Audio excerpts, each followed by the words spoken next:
ஏழுமலையா 17 வருஷமா குழந்தை இல்ல, குழந்தை வரம் கொடுங்க அப்படின்னு இங்க ஒரு தம்பதி கேட்ட உடனே ஏழுமலையான் கொட்டி கொட்டி 2 குழந்தைகளை கொடுத்திருக்காங்க.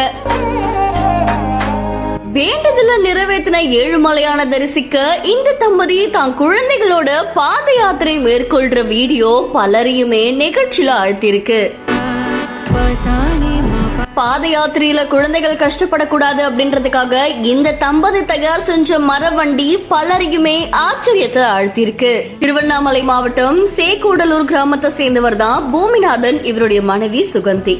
இவங்களுக்கு 2002 திருமணம் ஆச்சு. இந்த நிலையில குழந்தை இல்லாம பல வருடங்களா தவிச்சிட்டு வந்திருக்காங்க. இந்த நிலையில இந்த தம்பதி என்ன பண்ணிருக்காங்கன்னா, திருப்பதி ஏழுமலையானுக்கு குழந்தை வரம் வேண்டி பல வருஷங்களுக்கு முன்னாடியே பிரார்த்தனை வச்சிருக்காங்க.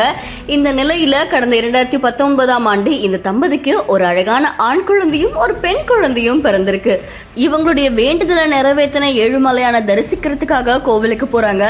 அப்படி அவங்க கோவிலுக்கு போகும்போது அவங்களுடைய 2 குழந்தைகளுக்கும் கால் வலிக்க கூடாது அப்படின்றதுக்காக, அதே சமயம் இந்த கோடை வெயில சமாளிக்கணும் அப்படின்றதுக்காக இந்த தம்பதி என்ன பண்ணிருக்காங்கன்னா, 4 சக்கரங்கள் பொருத்தின மாதிரி மரத்தால ஒரு தள்ளு வண்டியை தயார் செஞ்சிருக்காங்க.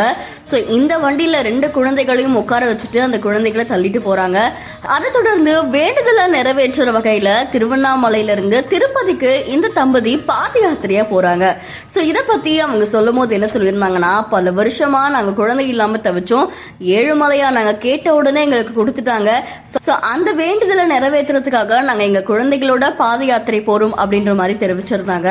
வர சித்திரை மாசம் 1ஆம் தேதி ஏழுமலையான தரிசிக்க உள்ளதாகவும் அவங்க தெரிவிச்சிருக்காங்க.